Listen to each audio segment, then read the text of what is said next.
If you are an international student or a new immigrant to Canada trying to find work, there is help available. Josh Schachnow, a Toronto-based immigration lawyer and CEO at Visto, is here with some tips on how to move forward. Thanks for joining us via Skype.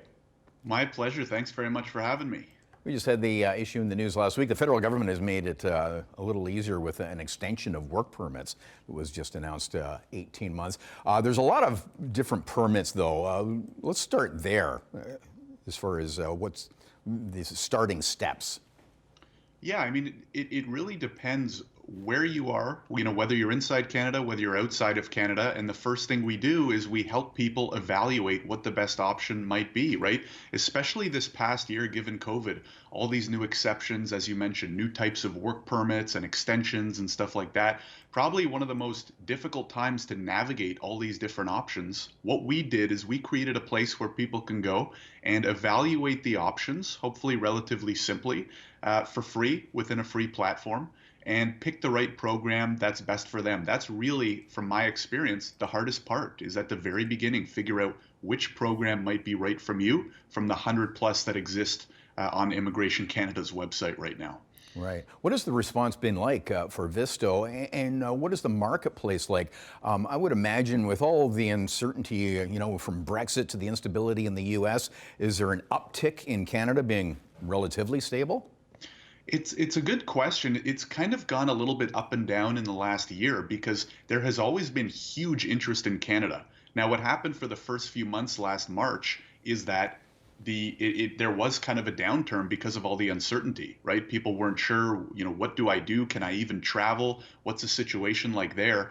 Things have kind of, we'll call it quote unquote, gone back to normal in the sense that people still want to come to Canada. And a lot of people who want to come to Canada would be leaving situations that are much worse than what's going on in Canada, right? Here for us, I mean, this is pretty bad, right? I'm based out of Toronto. We're back into the lockdown again. Things seem very not great. But there are people in other countries in much worse situations than what we have right now. And so people are not putting those plans on hold as much. Now, is Visto helping all the aforementioned, or do you specialize in any one area? Yeah, we specialize more in the international students and skilled worker group. The reality is the best chances you have to come to Canada are if you're in that kind of 20 to 30 age range, right? As you get above that, it's not impossible whatsoever, but your options start to slowly slim down as you kind of get older and older. So we focus on a few of the most common programs, helping larger numbers of international students and skilled workers navigate some of the most common programs that Canada offers. Right. And what are the hot sectors?